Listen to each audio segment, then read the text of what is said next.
Barça rejoue enfin au football. Bonsoir les amis, j'espère que vous allez tous très bien, très content de vous retrouver pour ce nouveau débrief du FC Barcelone vs Porto au Montjuic. Mais avant de commencer la vidéo, j'aimerais vous dire de vous abonner si ce n'est pas encore fait à la chaîne et de laisser un like sur cette vidéo et aussi de laisser un commentaire par rapport à ce que vous en aurez pensé parce qu'il y a beaucoup de personnes qui regardent les vidéos qui ne sont pas abonnées. Alors, sans plus tarder, on va passer maintenant au vif du sujet qui est le débrief de ce match-là. Et déjà, le match commence très bien. Il y a une très bonne entame du match du FC Barcelone ce soir. C'est pas comme les dernières entames du match qu'on voyait en Liga avec un pressing qui est mauvais, avec des joueurs qui sont décontractés. Vraiment, la ferveur qu'il y avait autour de ce match-là et son importance a fait que les joueurs ont fait une très bonne entame de match, que ce soit au niveau du pressing, pour aller presser ou récupérer les ballons, chaîner un peu le FC Porto dans la construction qui aime jouer bas et remonter progressivement le ballon. Donc, grâce au pressing, on a pu récupérer certains ballons, on a pu se créer également des occasions grâce à la patte gauche de Rafinha notamment qui a tiré, a fait des frappes de loin et tout. Les premières 20 minutes du match étaient vraiment à l'avantage du FC Barcelone qui tenait vraiment le rythme du match. Mais après les 20 premières minutes, c'est devenu un peu plus compliqué parce que le Barça a levé un petit peu le pied.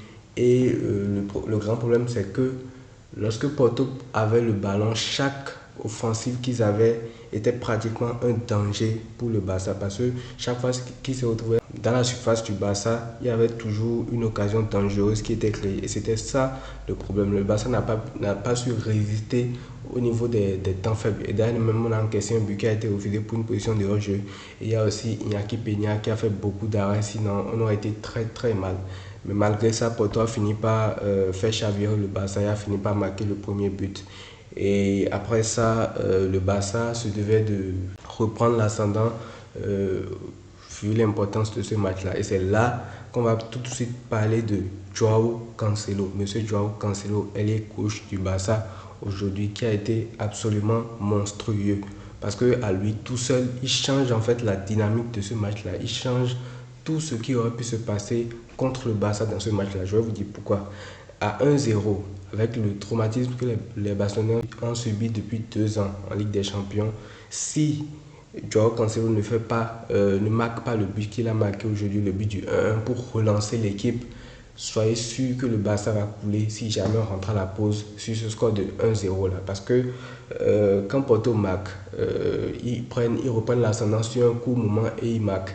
Après, le Barça voulait déjà commencer à baisser la tête, mais on n'avait pas le choix, on était à domicile et tout, on devait attaquer. Et figurez-vous que le but qu'il met là, c'est un but purement individuel, c'est pas vraiment une action collective. Et Pedri, dans l'entrejeu, se débrouille pour lui donner le ballon sur l'aile gauche.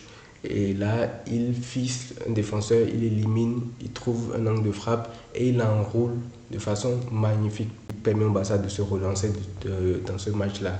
Et il change aussi, transmet toute son énergie, toute son envie à tout le reste de l'équipe. Il a été monstrueux ce soir, il a réussi tout ce qu'il a tenté, que ce soit ses passes, que ce soit ses dribbles, que ce soit les transversales, que ce soit les prises de décision, la vision de jeu, les frappes. Vraiment, il a fait un match de crack.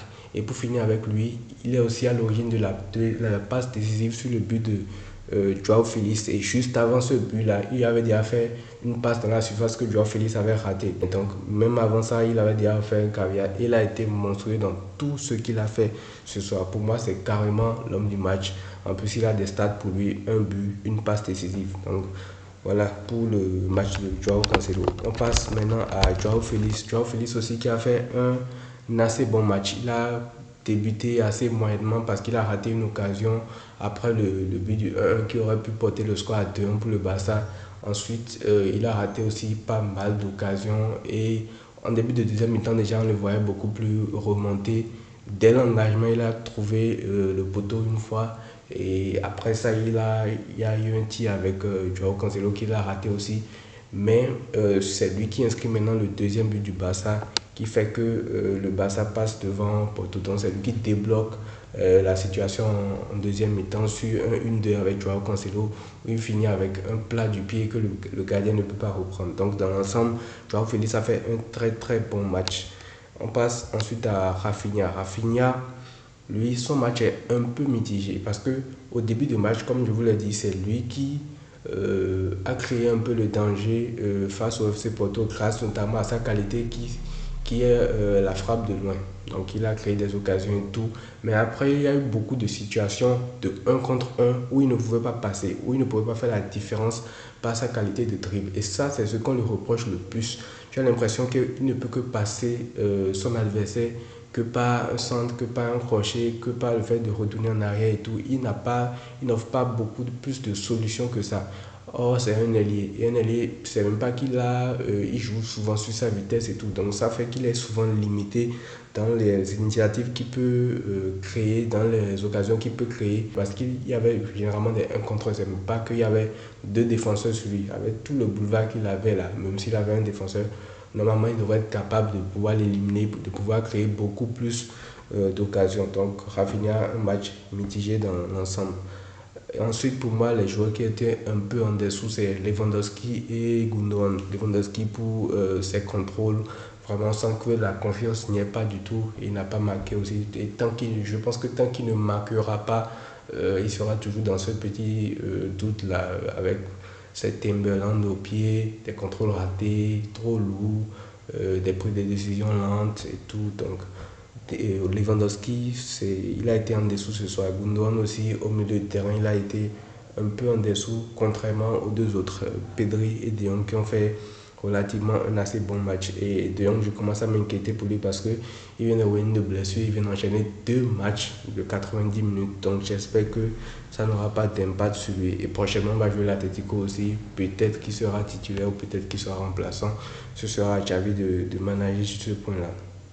On passe maintenant à Iñaki Peña, le remplaçant de Ter Stegen, qui a fait un match monstrueux aussi. Parce que quand le Barça subissait, quand le Barça était extrêmement faible, c'est lui qui faisait les arrêts pour maintenir ce Barça-là en vie. Et sans lui, je pense qu'on aurait pris l'eau lors de nos temps faibles. Il a fait beaucoup de parades, que ce soit en première mi-temps pour maintenir le Barça et en deuxième mi-temps aussi pour faire en sorte que le FC Porto ne revienne pas dans ce match-là. Donc voilà, on retient globalement de ce match-là que le Barça rejoue enfin au football. Il y a eu pour la première fois depuis plusieurs matchs beaucoup d'occasions créées, du jeu, des combinaisons. On retrouve vraiment une animation offensive qui est cohérente de la part du Barça. Elle a été beaucoup dynamique sur le côté gauche, grâce notamment à Joao Cancelo et Joao Félix. Et je trouve que Cancelo est beaucoup même plus à l'aise sur le côté gauche, à mon avis, que sur le côté droit, parce qu'il a de facilité à rentrer sur son pied, à enrouler, à centrer. Bref, c'est beaucoup plus facile pour lui, surtout quand il joue avec un joueur comme Joao Félix qui a tendance aussi à rentrer dans l'axe pour remplir sa fonction de joueur hybride. Donc voilà, le Barça rejoue au football et c'est très rassurant à quelques jours d'affronter l'Atlético Madrid. Et grâce à cette victoire-là aussi, on passe premier de ce groupe-là avec 12 points. On devient premier contesté du groupe.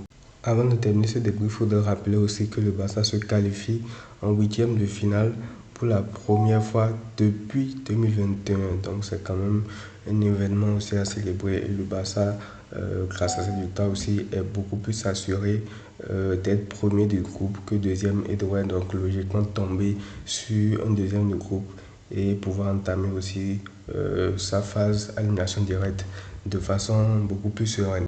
L'objectif maintenant, c'est de tourner vers le prochain match de la Liga où on va recevoir l'Atlético Madrid et où on va devoir gagner aussi. Je pense que le Barça pourra surfer sur la confiance acquise lors du match d'aujourd'hui pour pouvoir affronter les Colchoneros avec beaucoup plus de sérénité, parce que je pense qu'un mauvais résultat ce soir, une défaite ou match nul, aurait conditionné, je pense, clairement une défaite en Liga contre l'Atlético, surtout vu leur forme dans le championnat. Donc voilà les amis, voilà tout pour le début de ce match-là. On se retrouve sûrement pour l'avant-match du Barça Atlético qui aura lieu ce week-end en Liga. Prenez tout soin de vous et à très vite.